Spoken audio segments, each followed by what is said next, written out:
Assalamualaikum warahmatullahi wabarakatuh.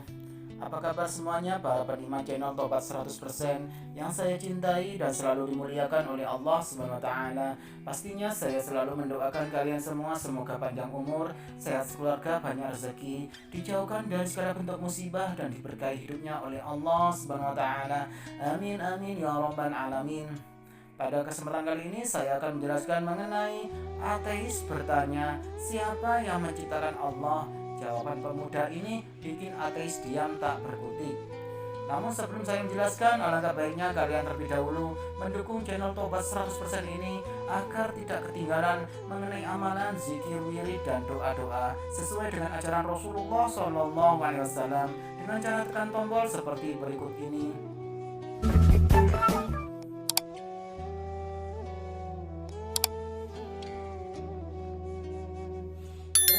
Sudah mendukung channel Tobat 100%.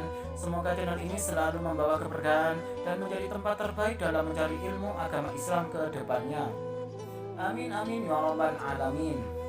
Ateis bertanya, siapa yang menciptakan Allah? Jawaban pemuda ini bikin ateis diam tak berkutik.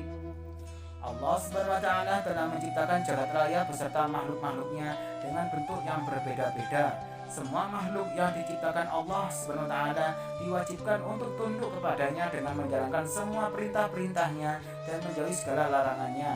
Seperti kita ketahui bahwa manusia adalah makhluk ciptaan Allah yang paling sempurna. Allah menciptakan manusia dengan akal untuk berpikir. Namun, kesempurnaan itu terkadang membuat manusia lupa akan penciptanya.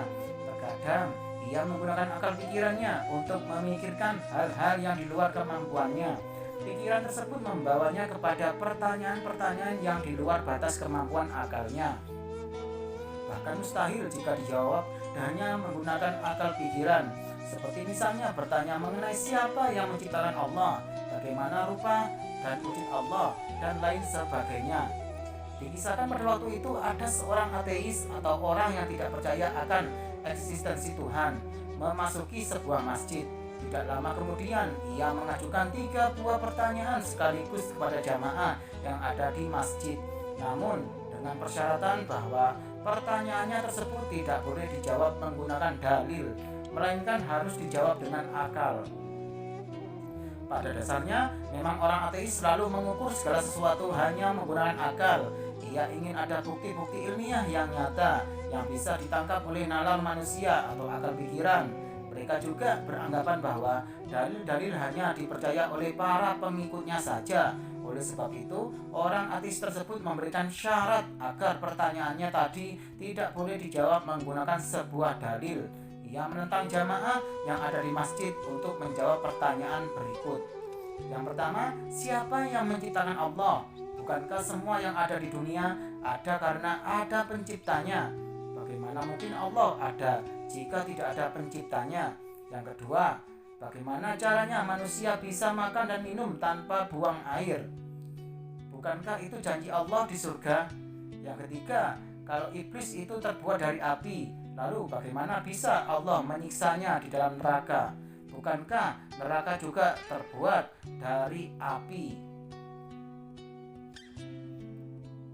Mendengar pertanyaan dari seorang ateis tersebut, tidak ada satupun jamaah yang mampu menjawab pertanyaan tersebut, kecuali salah seorang pemuda yang kemudian langsung menjawab 3 pertanyaan di atas satu persatu dengan sangat tenang.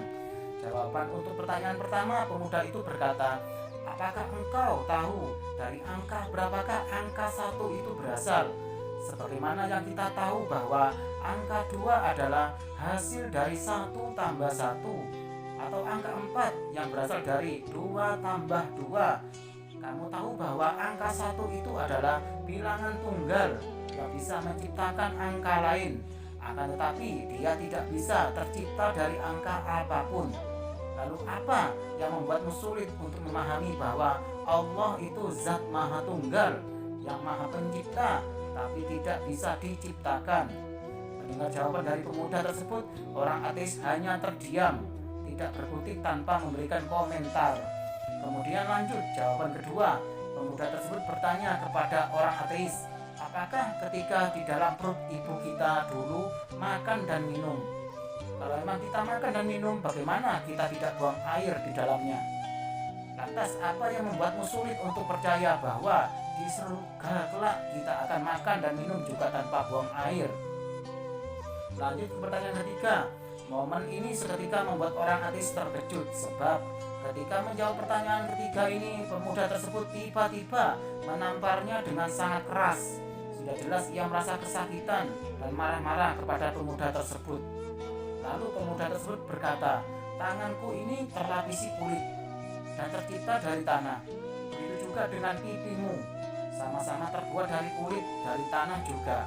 Lantas jika keduanya dari kulit dan tanah, bagaimana bisa engkau merasa kesakitan ketika aku menamparmu?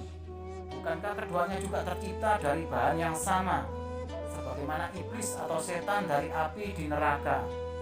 Mendengar jawaban yang ketiga, ateis tersebut hanya bisa terdiam dan tertunduk tanpa bisa membantah apapun. Dari kisah ini telah mengajarkan kepada kita bahwa tidak semua pertanyaan yang terkesan mencela dan menjatuhkan Islam harus dihadapi dengan kekerasan. Akan tetapi kita harus menghadapi dengan ilmu yang cukup. Seperti halnya yang dilakukan pemuda tadi, ia mampu menjawab semua pertanyaan-pertanyaan orang ateis dengan sangat cerdas. Pemuda tadi merupakan salah satu pemuda Islam yang memiliki budi pekerti yang luhur dan ilmu pengetahuan yang luas.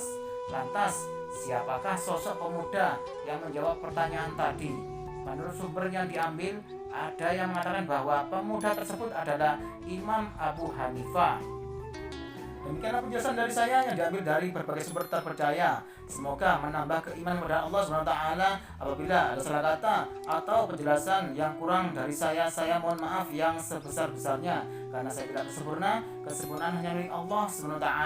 Sekian, terima kasih. Wassalamualaikum warahmatullahi wabarakatuh.